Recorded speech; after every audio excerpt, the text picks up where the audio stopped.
जय श्री कृष्ण। श्री बिहारी जी की बैठक में आपका स्वागत है।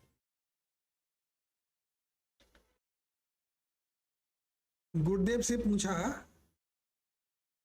कि मैं ये जो वीडियो में बोलने जा रहा हूँ क्या यह उचित है या नहीं। गुरुदेव मुस्कुरा देते हैं, बोले तुम्हें बताया जा चुका है कि सिर्फ करने का प्रयत्न करो, सोचने का नहीं। सोचना तुम्हारा काम नहीं है, तुम्हारा काम सिर्फ कर्म करना है। अगर तुम वीडियो पर बोलने के लिए बैठ गए हो तो बैठ गए हो, इसमें बार बार सोचने का कोई आवश्यकता नहीं। चुप हो जाता हूँ गुरुदेव का आशीर्वाद पाके। पहले मैं अपने मानसिक रूप से अपने शरीर को निहारता हूँ। कुछ देर पहले शरीर के एक अंग में थोड़ा दुखन थे, थोड़ा दर्द था, अभी वो नहीं लग रहा है। फिर मैं अपने आसपास के जितने विचार समूह हैं उन सबको थोड़ा हाथों से, थोड़ा मानसिक रूप से अलग कर देता हूँ। सब विचारों से कहता हूँ भाई तुम थोड़ी देर के लिए जाके बैठ जाओ अपने अपने स्थान पर, अभी मुझे तुम्हारी आवश्यकता नहीं है। विचार अलग करके मैं अपने एक स्वरूप में स्थिर होने की चेष्टा करता हूँ और फिर अपने आप से पूछता हूँ कि वैचारिक प्रदूषण क्या है। इन पहले बोले गए 3 सेंटेंस मुझको समझा देते हैं कि जो तुम्हारे आसपास के विचार समूह हैं, जो तुम्हारे अपने सेल्फ को ढक लेते हैं, उसको चारों तरफ एक आवरण रूप से खड़ा कर देते हैं परसेप्शन के रूप में, वही वैचारिक प्रदूषण है। उनकी कोई आवश्यकता नहीं है। इसको तुमने कहा अलग हट जाओ, थोड़ा दूर हट जाओ, वह कुछ ऐसा ही है जैसे बहती हुई एक नदी में जहाँ आप खड़े हो, आपके सामने कुछ गंदा पानी में गंदगी दिखाई देती है। आप अपने हाथों से उस गंदगी को दूर करके पवित्र जल की ओर अब वो अपने आचमन में लेते हो। तो जैसे जल के साथ गंदगी विकसित करती है और वो बहती चली आ रही है, ऐसा नहीं है कि वो विकसित मैंने वो बनाई थी, वो चली आ रही। ऐसे ही हमारे चारों ओर विचारों के समूह गंदगी के रूप में भी उपस्थित होते हैं। जो हमारा प्योर वैचारिक धरातल है, जो हमारा आत्म है, जो हमारा सेल्फ है, उसको ये गंदगी प्रदान करते हैं।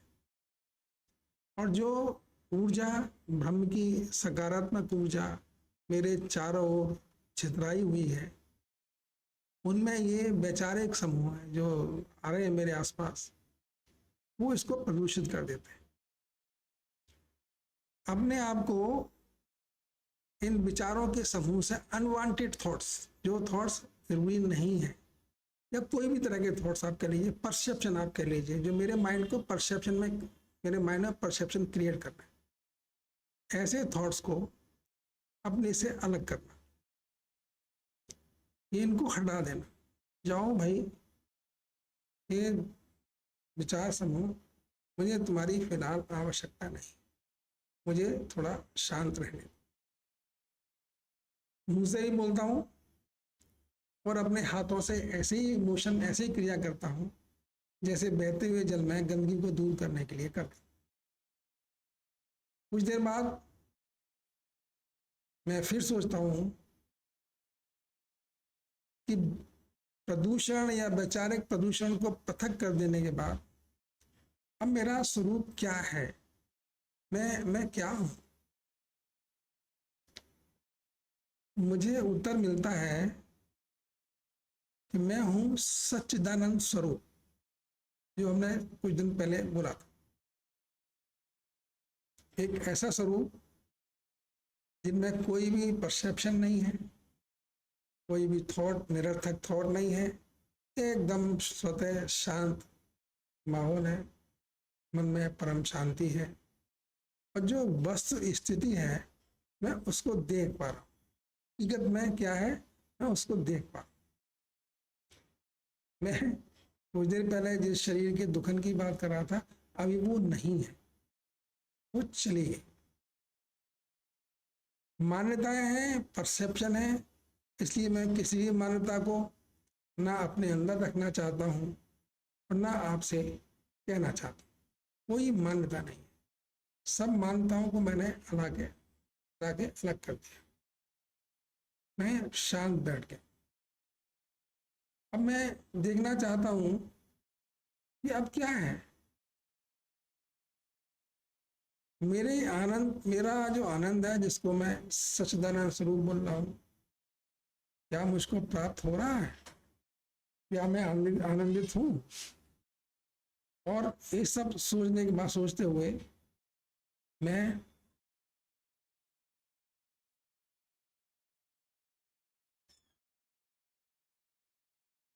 स्थिर होके बैठ जाता हूँ।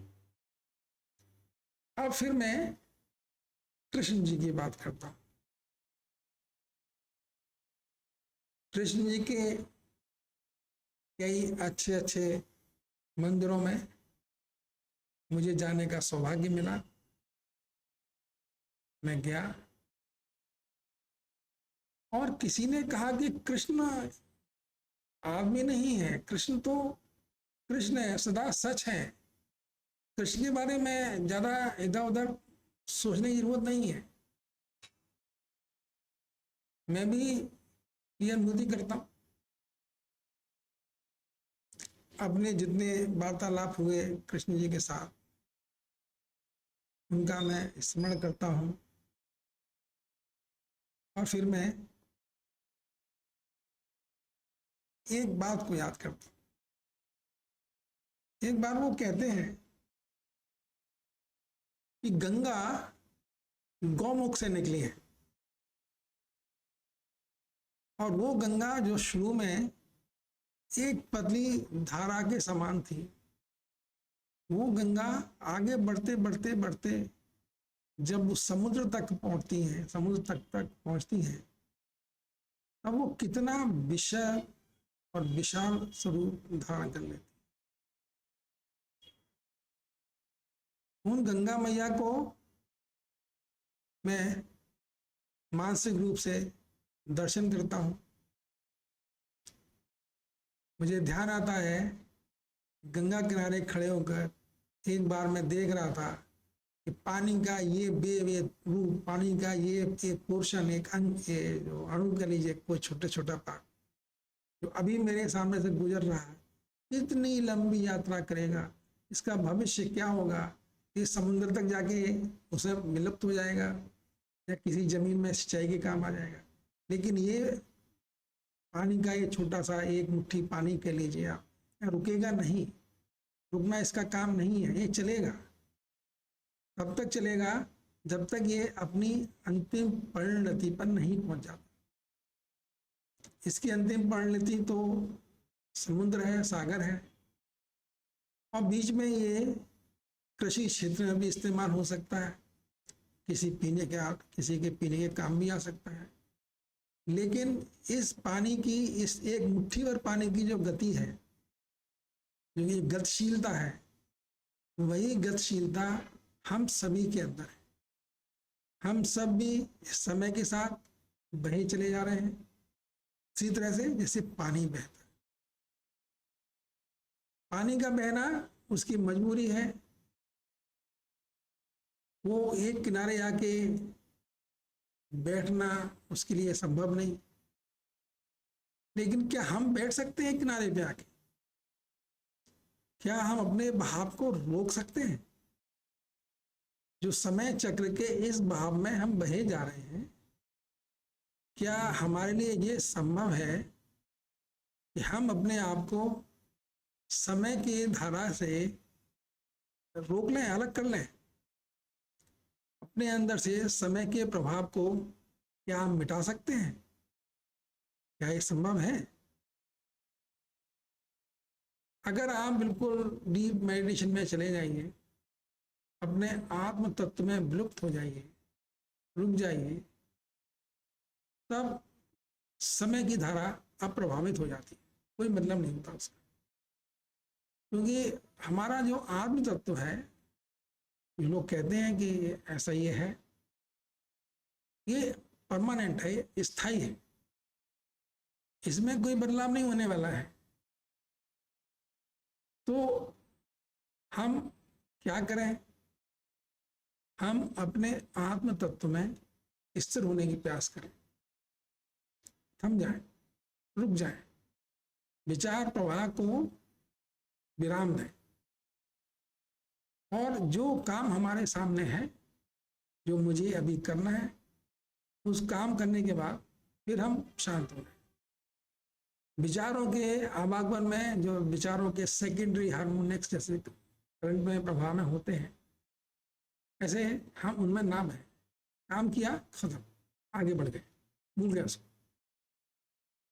मेरे गुरु कहते हैं कि पलों में जीना सीखे, एक एक पल में जीना सीखिए, घंटों में दिनों की बात मत करिए, इस पल में जिंदा रहना सीखिए भाई। गुरु जी कहते हैं, मैं तो कोशिश करता हूँ, कर सकता हूँ, आप भी कोशिश करें, पलों में रहें, क्षणों में जिंदगी बिताएं, और अपने सच्चिदानंद स्वरूप के साथ एकाग्रचित होने की चेष्टा करें। यही भगवत गीता में यही कहा गया है, और मेरा भी अनुभव यही है कि यही द अल्टीमेट है। कोशिश करें, आप भी करिए, हम भी करें, और जो निरर्थक विचार हमारे आसपास घूम रहे हैं, उनको अपने मानसिक रूप से और अपने शारीरिक क्रियाओं के द्वारा दूर भगाएं, सुंदरता पाएं अपने अंदर, अपने आप को भी प्रसन्न रखें, हमारे द्वारा दूसरे को दुख ना हो, ये भी चेष्टा करें। इसके साथ ही मैं आज की इस चर्चा को विराम देता हूँ।